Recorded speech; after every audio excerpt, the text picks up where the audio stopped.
Greetings, Dr. Joseph Martin here. Agastyar and the true nature and future of yoga, which is union with God.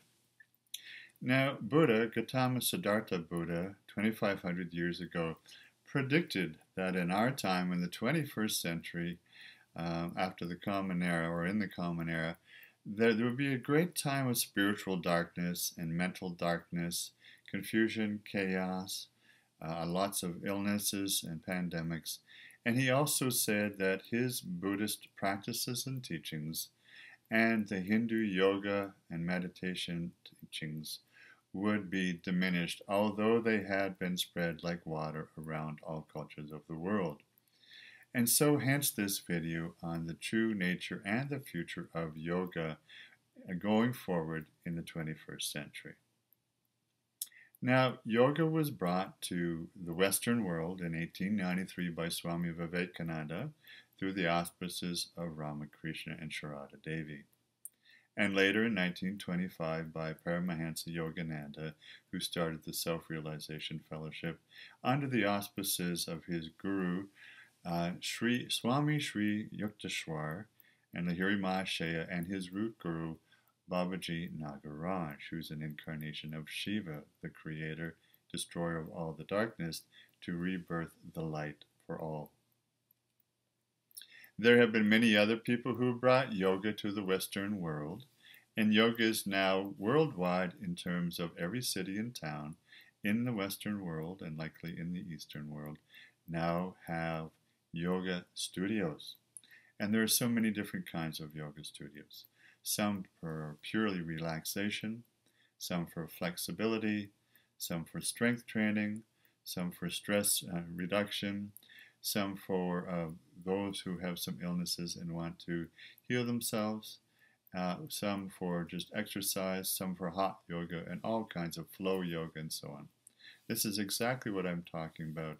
While there is a great benefit to the physical body and to the lower parts of the mind, in doing all these different kinds of yoga, I'd like to turn now to Iyengar, who is the one gentleman from India who's just recently passed, and so peace be upon him.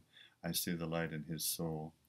And I just finished reading all of his books again on yoga and health and the practices of yoga. Within the context of all that he's given the world, he says this, that yoga is the one spiritual technique from ancient India and modern India to bring the soul to a higher consciousness through the higher consciousness of the mind in order to unite with the light of God.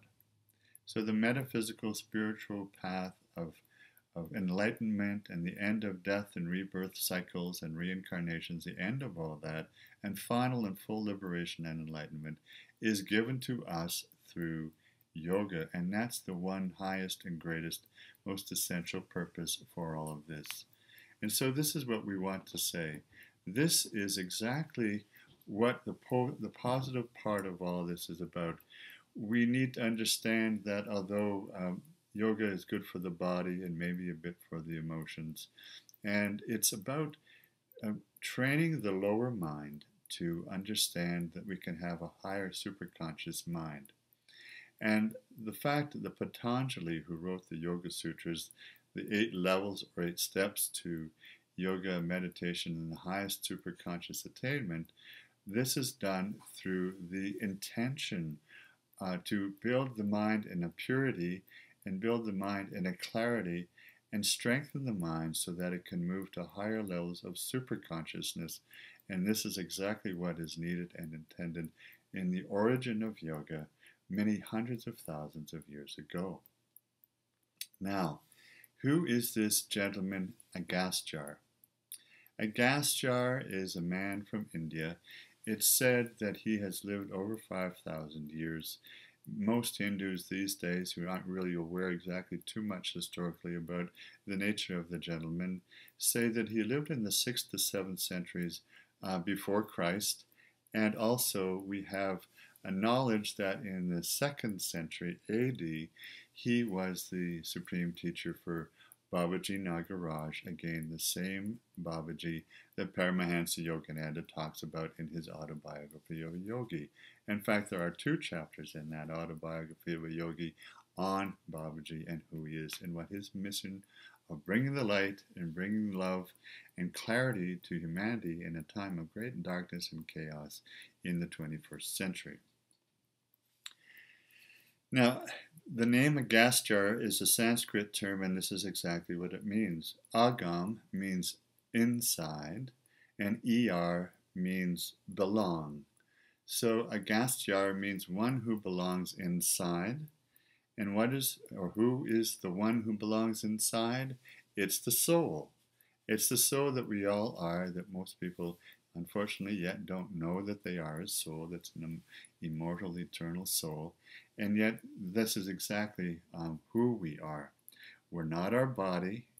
Hence, yoga is not about just getting a good body. And we're not our mind necessarily, although the mind is the vehicle to take us into the highest consciousness, where we remember to be the soul we are, the great light we are, the pure, true love, unconditional love that we are.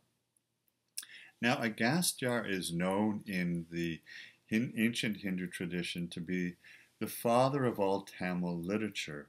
He wrote 96 books on many, many topics, including one on Nadi astrology. Nadis are the energy portals, and there's millions of them in our energy field, in our etheric astral body, where light can enter and energy can come and go from there. He's also the father of traditional Hindu medicine, which we call Ayurveda. So he wrote many of the things in most original ancient texts in Sanskrit and other languages, Tamil, in which he was able to identify certain illnesses and their causes, which were all actually spiritual, mental causes. Every illness has a spiritual, mental cause, and give remedies for them. So the illnesses that he cured were diabetes, cancers, abdominal pains and illnesses, things to do with the eyes and the bones and the liver and the heart, and of course with the mind. And he was able to create so many wonderful medicinal herbs and remedies through essentials, plants and minerals and other elements all mixed together. In fact, it's said that he could bring people back from the dead. Now, this Agastyar, you will find him in the literature if you look for him. His recommendation for yoga is that, you do focus on getting out of that endless wheel of reincarnation, of death and rebirth, where the soul is asleep through every physical incarnation, and at death, people go like, oh my gosh, I missed it again. I didn't realize I was a soul. Now I'm in the lower astral plane of darkness, and now I do need to take rebirth. And so here we go, we come back again in another physical incarnation. Now, although it doesn't matter how many lives you have to reincarnate in order to remember that you are a soul and rebirth the light in your heart and your third eye and all of your chakras, it is important to notice that if you're sick and tired of the way that we live here on the planet with the alienation and the chaos and the issues that we all face, if you're really sick and tired of that, maybe it's time in this life now, in this very moment, to choose and intend to liberate yourself and do the daily work of Kundalini Kriya Yoga and meditation in order to do this. So what does Kundalini Kriya Yoga do, or I Am Yoga as we've called it here, which is part of the rebirthing process that Babaji Nagaraj has brought back to us in the last 40 years on planet Earth. In this process of Kundalini Kriya Yoga, of kriyas and actions and abilities and inner intentions with visualization and breath and mental focus, one clears and purifies the chakras one at a time, starting at the root chakra, and you move up the 7 chakras, clearing, expanding, purifying as you go, revolving them because they need to spin at a higher frequency in order to bring you to that higher superconscious mental state. It will give you increased health, vitality, but mostly a mental focus to keep going. And as you move, your heart chakra will open up, and the joy and the love and the vitality and the compassion and caring and kindness and the gentleness will flow out to yourself and all others, all our relations, and then up to speaking your truth in the throat chakra, opening to the light in the third eye, and the crown chakra, which will open you to nirvana, to heaven, to all the realms of the Atman, or the self, as we say in the Advaita Vedanta and the Hindu traditions.